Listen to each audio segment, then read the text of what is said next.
Good afternoon, LinkedIn Live. Turnkey lender here, Jeffrey Ward. Today we have a very special guest with us. If you haven't recognized this individual, this fine-looking young man, we have James Robert Lay with us today.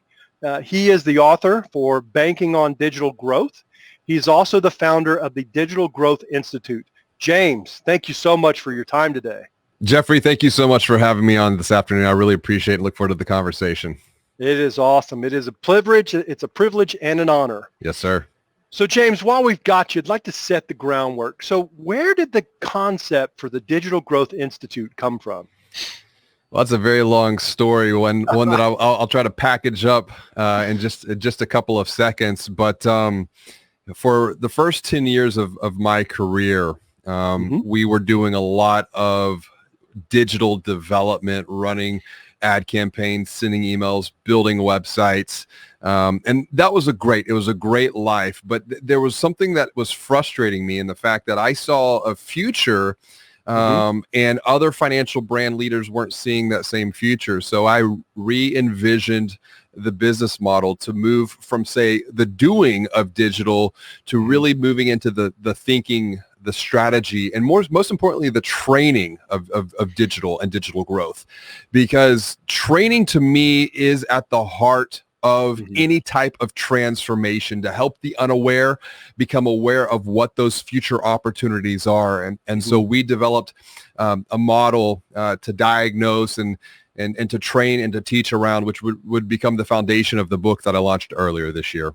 Fantastic. And it went from written to bestseller in like 36 hours. It did. Wow. And a lot of it was, we're driven by a mission and really a purpose to simplify both digital marketing and digital sales strategies that will empower financial brands to generate 10 times more loans and deposits. And I get some questions about why 10 times. And a lot of it is because it's easy to go, 2x something. You can spend more money, you can work a little bit harder, work a little bit longer. But if you're really looking for that transformational growth, that 10x is a whole different way of thinking. It's a whole different way of doing. It's a whole new mindset. Gotcha. I appreciate that. So, I've in researching our time today, I hear a little bit about you talk about the digital experience. So if you could kind of share that with us. When we look at the digital experience, there's two sides to that equation. There's the digital experience, number one, which is what a lot of people are thinking about, talking about right now. But we can't forsake the other side of the coin, which is the HX or the human experience. And I want to break those two pieces up. The digital experience is made up of three sub-experiences. You've got the lead experience. So before someone becomes a customer, you've got the customer experience or the CX, which is where a lot of the conversation is happening right now. And then you have the RX or the referral experience. Once someone becomes a customer, how can we activate them to tell their friends and family how good this customer experience is? So my hope and a lot of my thinking and conversations right now are customer experience is great, but what happens before that CX is just as important, if not more important, because we're not going to get new customers without a lead experience. And then people trust people. And that's where the referral experience comes in. On the other side of the equation, we have the human experience, and that's really made up of two components, help and hope. And hope often has to come along before someone is able to even receive help, and all that's multiplied by empathy. Gotcha. And that's beautiful. That's exactly what I wanted to hear. So tell me a little bit, and I have this experience and I've seen it and I've witnessed it, but sometimes, we're kind of in this funny area. Tell me about the importance of content today, because it seems like clients are spending 80 to 90% of their time already researching a financial institution before they even pick up the phone and engage. Absolutely. And if we think about that idea, 80 to 90% of people are researching before. The consumer is more educated. The consumer is more empowered thanks to digital. Yep. And content, the way we look at content is the fuel of the digital growth engine. It makes these gears in the engine run, whether that be on targeted ads, targeted emails, whether that be on a website that sells, or nurturing leads through marketing automation, or really onboarding and welcoming someone through sales enablement. Content is how we establish and reinforce trust in this digital world, where traditionally, Jeffrey, you and I would be sitting across the table and building rapport with one another. But if we don't have that physical face-to-face interaction, how do we do that? We do that through content. And when we use content, we make little micro deposits into a consumer's trust bank that sits between their ears, and enough deposits will increase their courage to commit to your financial brand and click the apply button. And so I've heard you mention it a little bit before, but tell me, like, I could say content is, this is how good my product is. This is how good I can deliver on that 10X. Or I could go OB1 and say, these are how I've helped people. So can you differentiate? Absolutely. So what you're speaking to previously was what we would diagnose as narcissistic marketing. And if anything, digital and even social media has amplified our fallen human tendencies to want to talk about, promote ourselves, and how great we are. And that's just human nature. It takes some awareness culturally, organizationally, in the marketing department, but also throughout the entire financial brand, that this story is not about us. The stories that we tell shouldn't be about us, because when we do make ourselves the hero in the narrative, that creates conflict in a consumer's brain. It takes deposits out of the trust bank, if you will, because there can only be two heroes in any type of narrative structure. And we've studied this going all the way back to the earliest days of story and narrative, back to the cave writings. So you've got the hero, the protagonist, which in a consumer's mind it's the consumer. On the flip side, you've got the antagonist, which is typically the financial brand if they're talking about themselves. So what role can we take on? To your point, Obi-Wan Kenobi, Mr. Miyagi. It's the role of the helpful guide, because without a guide, there can be no hero. And without a hero, there's no stories. People are looking for someone they can trust to guide them beyond their financial stress towards a bigger, better, brighter future. Well said. I couldn't have said it better. Thank you so much. So in the banking on the digital growth, you use an analogy, and I was trying to set this up, but talk to us about the banker analogy for two reasons. One, financial institutions, there's obviously a reason that it went from 0 to bestseller in 36 hours. You're on to some secret sauce.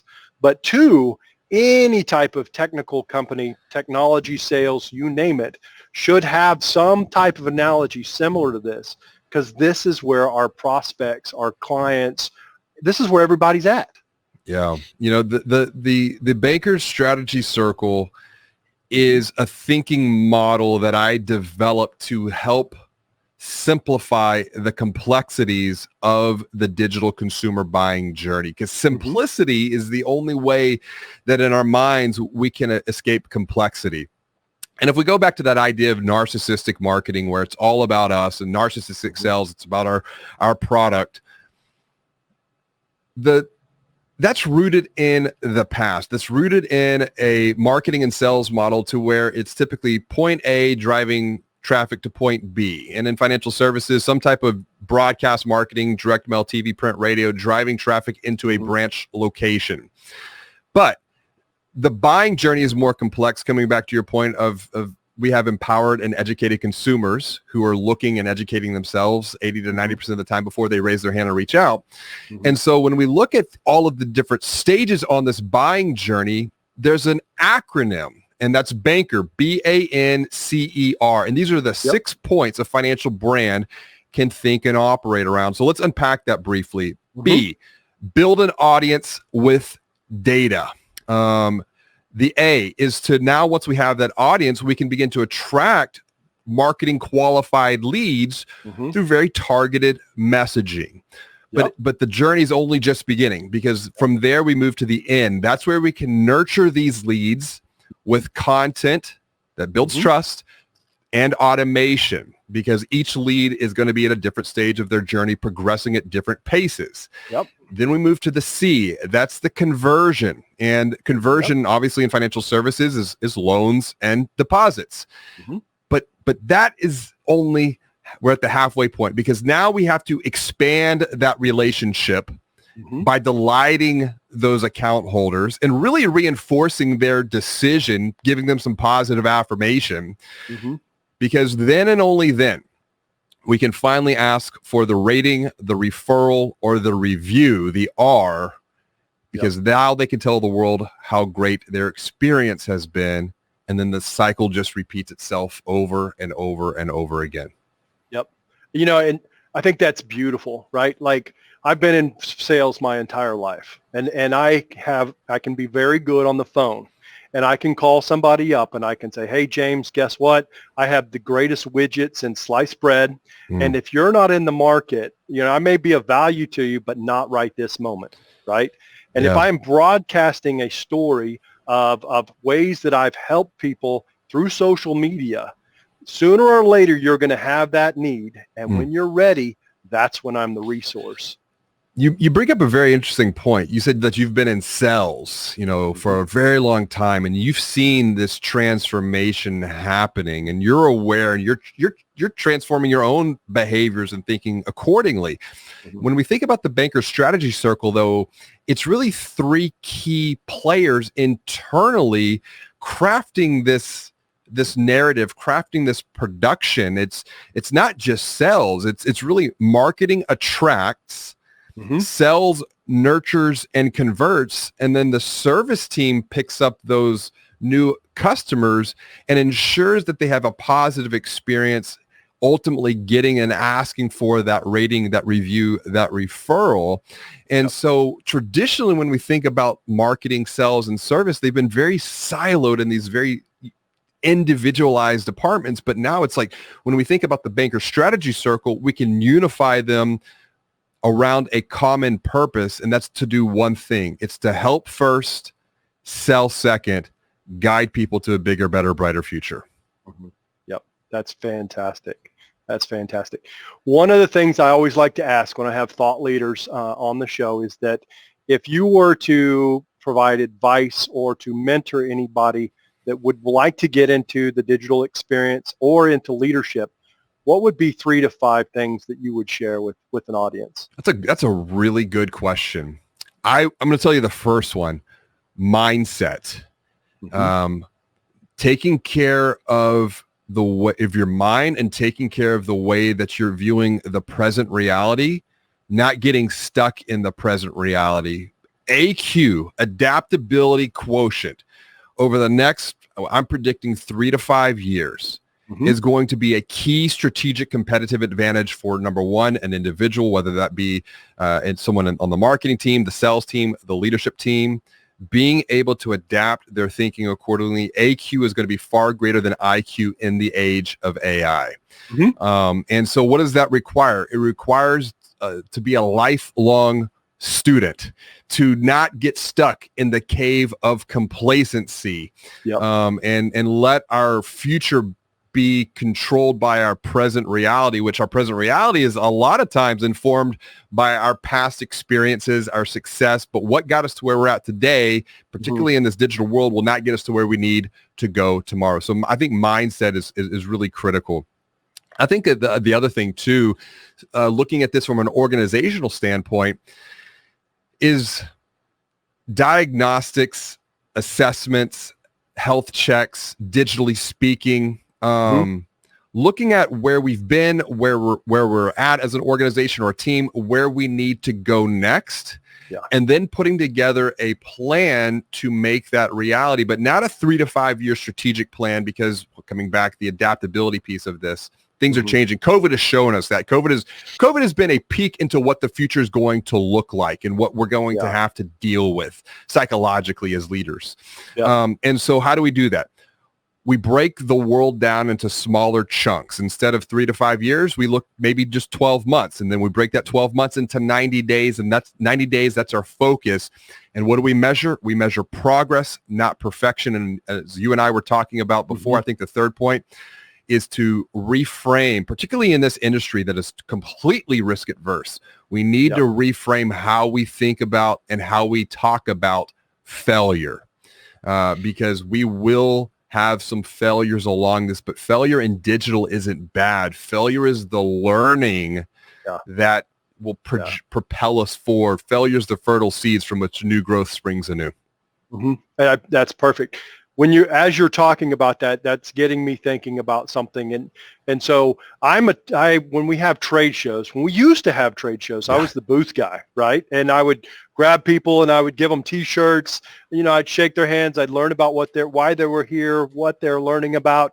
And now we are, I did a virtual trade show a couple of weeks ago, and it was great. It was a networking extravaganza, but you touch on something, change, right? You and I both are talking to financial institutions, and if you wanted to paint the picture of it, they're pulling a wheelbarrow, and the wheelbarrow has a square wheel on it. And they're so busy pulling that you and I are standing on the sidelines with a round wheel going, hey guys, 5 minutes for change of your organization.